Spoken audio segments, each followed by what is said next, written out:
یہ 3 کام آپ کو ذہنی مریض بناتے ہیں۔ السلام علیکم، کیسے ہیں آپ؟ امید کرتا ہوں سب خیریت سے ہوں گے۔ میں آپ کے ساتھ باسط محمود ہوں اور آپ دیکھ رہے ہیں میرا یوٹیوب چینل کتاب زندگی۔ آج بات کریں گے کہ کون سے ایسے کام ہیں جن کی وجہ سے ہم ذہنی مریض بننا شروع ہو جاتے ہیں اور ہمارے زندگی میں تکلیفیں آنا شروع ہو جاتی ہیں۔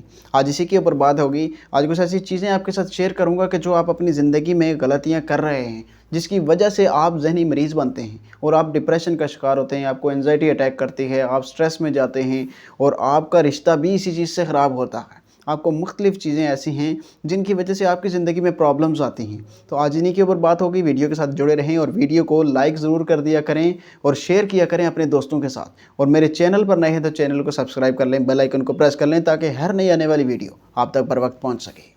سب سے پہلی چیز جو آپ کرتے ہیں وہ کرتے ہیں کہ آپ غصہ بہت زیادہ کرتے ہیں۔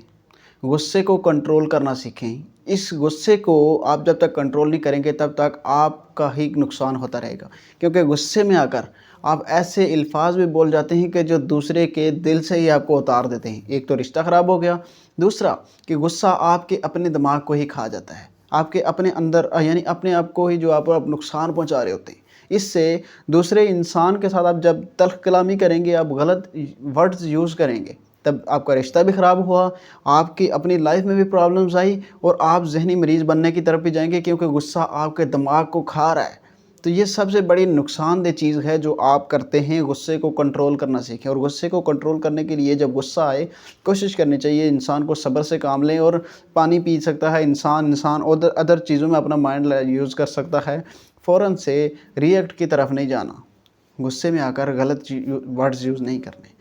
سیکنڈ چیز کہ آپ ہر ٹائم کسی ایک کے بارے میں سوچتے رہتے ہو، کسی نہ کسی کے بارے میں سوچتے رہتے ہو، چاہے وہ آپ کا کوئی ریلیشن شپ ہے، چاہے آپ کی کامیابی ہے، چاہے آپ کا کوئی نقصان ہو گیا، چاہے کوئی کسی بھی لحاظ سے کچھ نہ کچھ آپ سوچتے رہتے ہو اور ایک ہی چیز کے بارے میں سوچتے ہو۔ اگر کسی انسان کے بارے میں سوچ رہے ہو تو وہ مجھے چھوڑ کر کیوں گیا، وہ میرے ساتھ اتنا اچھا تھا، میرے ساتھ یہ ہو گیا، وہ مطلب اس طرح کی چیزیں جو آپ کو نقصان دیتی ہیں، جو آپ کو ذہنی مریض بناتی ہیں۔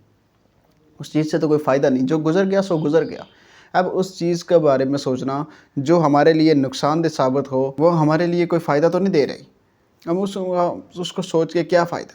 ہم کچھ ایسی چیزیں بھی سوچ سکتے ہیں جو ہماری گروتھ کر سکتی ہیں، جو ہمارے مائنڈ کو ریفریش کر سکتی ہیں۔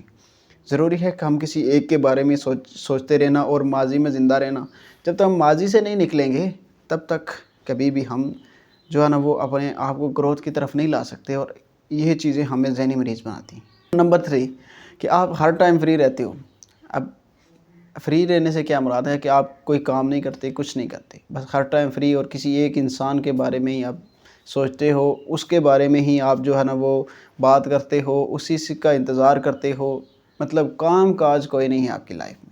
جب آپ کی لائف میں کام نہیں ہوگا، آپ کا مائنڈ کہیں بیزی ہی نہیں ہوگا، آپ آہستہ آہستہ اپنے ہی اسی جال میں پھنستے جائیں گے۔ اس لیے کوشش کیا کریں کہ کہیں نہ کہیں کوئی اپنی لائف میں ایکٹیویٹی ضرور کیا کریں جس سے آپ کا مائنڈ ریفریش ہو۔ اپنے آپ کو کسی کام میں ضرور بیزی کیا کریں، اپنے مائنڈ کو اس کو چلائیں۔ اللہ نے یہ دماغ آپ کو کس لیے دیا ہے؟ استعمال کرنے کے لیے دیا ہے نا، یہ ہم نے کیڑوں کے لیے تو نہیں لے کر جانا قبر میں۔ تو کوشش کریں اس کو یہاں دنیا میں استعمال کریں۔ کیڑوں کے لیے تو اور بہت ساری چیزیں، آپ کا پورا جسم ہے، دماغ بھی کھلانا ضروری ہے ان کو۔ اپنا بہت سارا خیال رکھیے گا۔ اللہ حافظ۔